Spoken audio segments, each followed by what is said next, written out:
Hi, my name's Kevin Corley. I'm a specialist in equine internal medicine and in equine emergency and critical care. And I'd like to share with you our vision for improving traceability and biosecurity in horses. First off, I want to take you to a typical training yard where here is the training barn, and each of these colours represents a different trainer. So we've got some trainers with a small number of horses, they're in yellow, some trainers with a much larger number of horses, and some trainers in the middle. So let's go to August the 10th, and here's the barn, and this horse in the purple trainer's yard develops a fever. Now, one horse with a fever, he doesn't think too much about it, and he maybe gives it some Banamine, maybe keeps a close eye on it, and that's that. Okay, 4 days later, and two more horses develop fevers. Now, if these trainers don't talk to each other, none of them knows that they've got fevers, and that there's now 3 fevers in this barn. So let's move on. August 17th. Another horse develops a fever. 4 horses, all in the same space, all have fevers. None of them belong to the same trainer. So, would they start talking? Maybe the light blue guy and the green guy get along and might start talking, but probably not. One horse with a fever doesn't feel like that much. And here we are on August 20th, and now we have a problem. So, when was the early warning of this? Well, probably back on August 17th. There was an issue and a problem with this, and had people talked, or had there been an early warning system, could have told that there was a beginning of a disease outbreak here. Maybe as early as August 14th. So, does it matter? Well, yes. On August 20th, this was a big issue, and this became a really big issue because this is actually the Eastern Creek Quarantine Station in August 2007, and what you've seen is the beginning of the Australian influenza outbreak. So here are the horses in the stalls in the quarantine station. It broke out to the East Maitland show, and then it spread over a vast distance to a huge number of horses. It ended up costing the Australian thoroughbred industry over 1 billion Australian dollars. And Australia's kind of large, and just to show you the extent that this spread, this would be the equivalent of going from northern Pennsylvania into Georgia and Alabama, so most of the east coast of America. Now, how do we know where it went and how it went?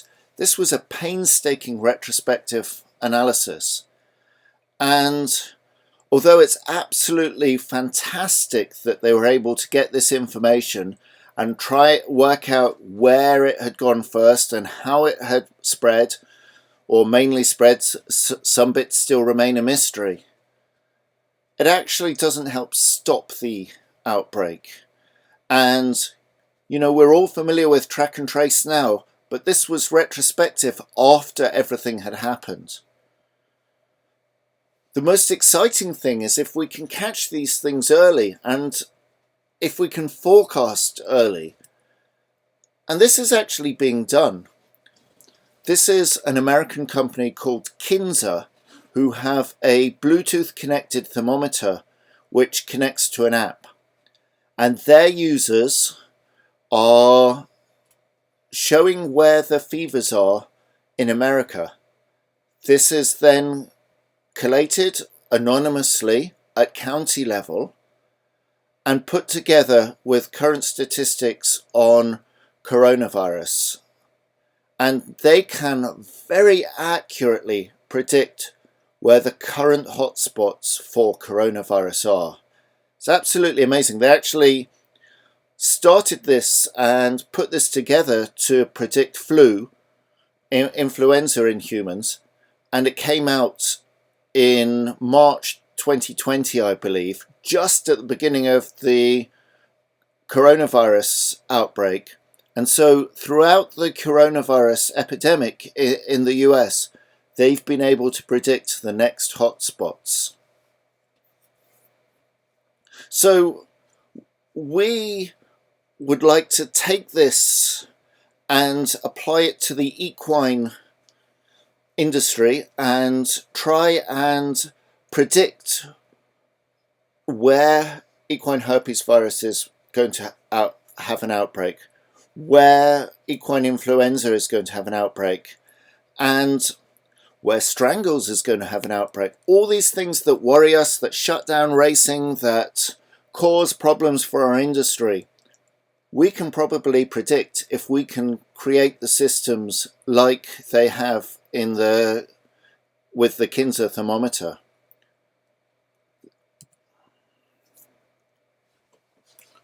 The way we want to do this is with our EquiTrace app and the Biothermo Microchips. The EquiTrace app is in use and connects to a microchip scanner to get the identity of the horse and the temperature. The temperature is graphed and you're told the baseline temperature for that horse. You can also list the temperatures. You can export the temperatures if you're authorized. And this information also can be communicated easily around the farm. Every scan is geolocated, and you can sit at your desk if you're authorized, look up the data and see the same data that's being generated horse side on your own phone. Although the temperatures show in Celsius in this video, if you're in the United States, they will automatically be in Fahrenheit unless you change them back to Celsius. This is based on Biothermo Microchips. These are microchips which replace the normal identity chip and allow very quick assessment of temperature. This is a huge cost saving for farms. If you have a farm of 80 horses, if it takes 3 minutes for each rectal temperature and you're doing twice daily monitoring, that's 2 people's full-time job. Here you can see Court Considine in Considine Farm in Kentucky temping his foals. 1 person going in and out of the stalls, and very, very quick. He's not the quickest client we have, and in Sweden they have managed to get temperatures on 18 different yearlings in 1:19 seconds. But Cord is pretty quick. Here you can see him getting his 5th foal, and we've just hit a minute. Imagine the time savings, but also each temperature comes automatically to the app with the identity of the animal. There's no writing down, there's no getting the animals confused, there's no human error, everything is properly recorded. So what about these Biothermo Microchips? Well, here is a study from the University of Queensland, and they were looking at horses on the treadmill and changing the temperature of horses by running them on the treadmill. There was a trot, canter, gallop, a rest phase, and then a walk. And here you can see the central venous temperature, which is core body temperature, which is what we're trying to measure when we measure temperature on the horse. Here you can see the chip put in the splenius muscle in the neck. This is where most vets end up putting microchips. It's just adjacent to the nuchal ligament, and it's actually has a good blood supply and is an accurate site for these Biothermo Microchips. Here is the rectal temperature, and you can see that the temperature recorded by the chips in the splenius muscle more accurately reflect core body temperature than rectal temperature in this experiment. So there are lots of possibilities once you have an app connected to a microchip scanner, and one possibility is to use it for checking into sales and competitions. This is a client of ours, Goths, and this is the way they're using it. They have 2 microchip scanners connected to a single iPad. The student goes in and immediately it tells them which stall the horse is supposed to be in. As soon as they've confirmed the right horse is in the right stall, someone goes in, puts a hip number on a sticker on the horse, and we have the right horse going through the ring. This syncs to a secure website in their office, so they're able to monitor the progress of the students, checking all the horses as they go round the sale. This basic format can be adapted for a number of different competitions and sales, and horses can be checked as they come onto the showground or as they enter the sales ground. So if they have Biothermo chips, their temperature can be checked at that point, and horses with a fever could be directed to an isolation facility and be checked by a vet prior to admission onto the grounds. We can also make drug testing very simple. Put a barcode on the blood tube, scan the horse's microchip, scan the barcode on the blood tube. Those two are linked together. You can also have date, time and place from GPS from the phone, and that blood tube can then be processed through the lab anonymously, only with the code broken after the result is known. So what else can EquiTrace do? One of the things we're focused on is right horse, right drug. And in the forthcoming treatment module, which is currently in late beta testing, scan the horse's microchip and get told what drug is due for that horse. Market is given, it's automatically recorded, and you get advice on how long to keep the horse away from competition in order to avoid a positive. Data entry is very quick and easy. Scan the barcode on the drug box and you can very quickly get to the drug's name, get to enter the data and have all the data available very quickly. So within this drug module, there's a pop-up to tell you what drugs to give, a diary to tell you what drugs are due. You can sort it by time, name of drug, name of horse, or stall the horse is in.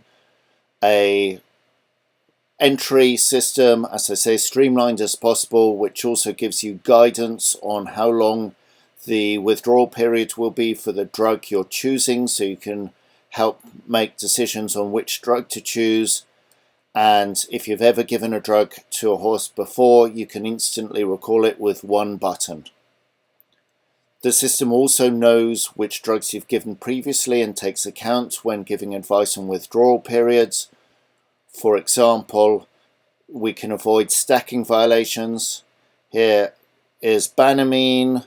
If we look at Banamine and New York Thoroughbred guidance, the suggested withdrawal time's 48 hours. If we now first give bute, phenylbutazone, same New York Thoroughbred, here we've given it, and go back and try the same Banamine, same dose, we're getting a suggested withdrawal time of 6 days. And the reason for that is to avoid a stacking violation. The Banamine takes 6 days to leave the system, and you can only have one non-steroidal in the blood at time of competition under New York Thoroughbred rules. We have systems for setting up a number of drugs such as vaccines and wormers to be given to a group of horses. adding reminders for repeat, and you can add a reminder 2 weeks before you're due to give it, so you can go out and purchase it. And there's complete control of data, so data is private to the farm, and this allows people to choose what level of access people within their farm have, choose exactly who has access. If someone leaves the farm, they can be removed and instantly lose access to the data. And a veterinarian, for example, could have access to more than one farm, but those farms can't see each other's data. The data is encrypted on the phone before it's transmitted to the cloud server. So even though I have all the passwords for the cloud server, it's multi-factor authentication to get into it, I still can't read the data from other people's farms because I don't have the encryption keys. So that's a very quick look at what EquiTrace does.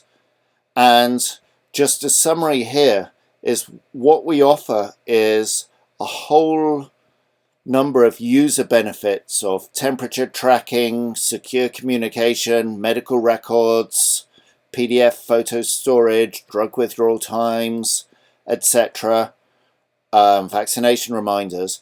And at the same time, we offer organizations who have the right contract with their members traceability. Can have complete traceability on the location of horses every time it's scanned. They can have alerts and visualizations of temperature clusters that can either be anonymized or that can be down to the individual horse, depending on agreements organizations have with their members and the people who own those horses.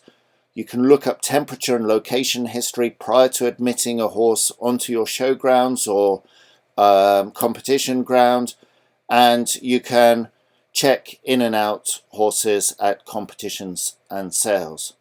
So that's a very brief overview of EquiTrace and how we hope to tackle traceability and biosecurity, and thank you so much for your attention.